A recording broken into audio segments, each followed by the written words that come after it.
Hello, fellow drinkers at the Jolly Heretic. Resident poet here. Hope you're all well. And a hello again to those of us joining from History Debunked. So first on the agenda is a little roundup of Ed's Quick Pint series that he's been beavering away at the last week.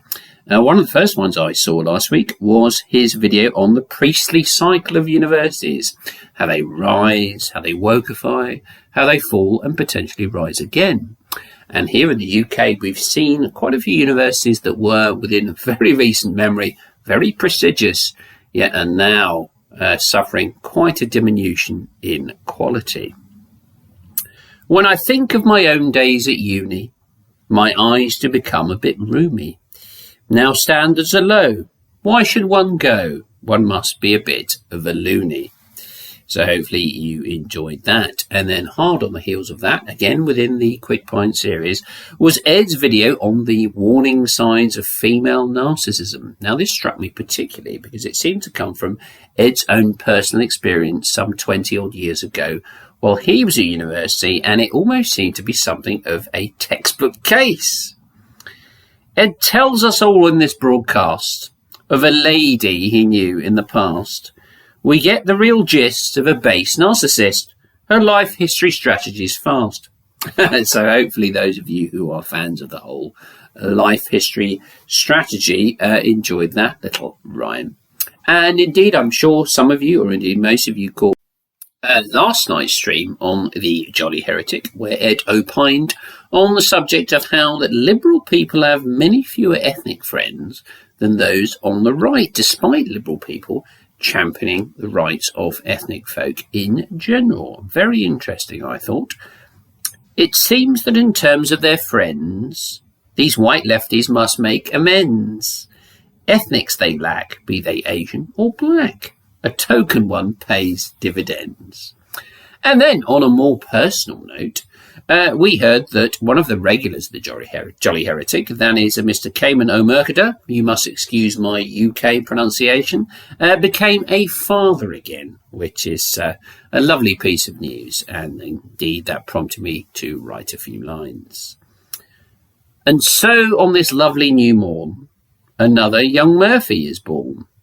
We're sure he'll be based with impeccable taste. His family he will adorn. So hopefully you enjoyed that, and once again, congratulations.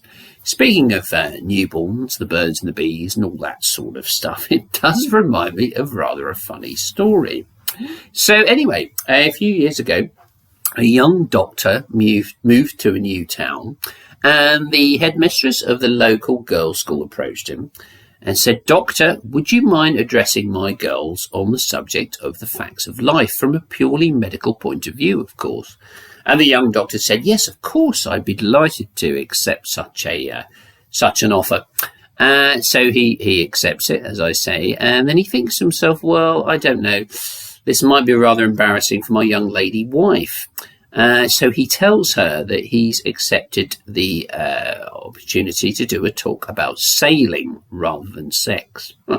So anyway, a couple of weeks go by, the young doctor gives his talk. It's very, very well received and very well accepted. And then shortly after that, the headmistress meets the wife of the doctor in the local high street. And the headmistress says to the young wife, she says, well, I must congratulate your husband and his wonderful talk that he gave at our school recently. And the wife says, well, that's odd. I thought that was a rather strange subject for my husband to pick. I mean, for example, he's only done it twice. The first time he was sick, and the second time his hat blew off. So that was an old story from a few years ago about the subject of the birds and the bees. I must now turn to History Debunked and Simon's always prodigious output. One of the videos I saw this week was of Simon pointing out that the BBC have released a report saying that apparently we're all much more now at risk from right-wing terrorism than we are from any other kind. Now, alarm bells began to ring, and also it did prompt me to write a poem. Once more the dear BBC do point out with ill-hidden glee that those on the right give cause for the fright, but sensible folk disagree.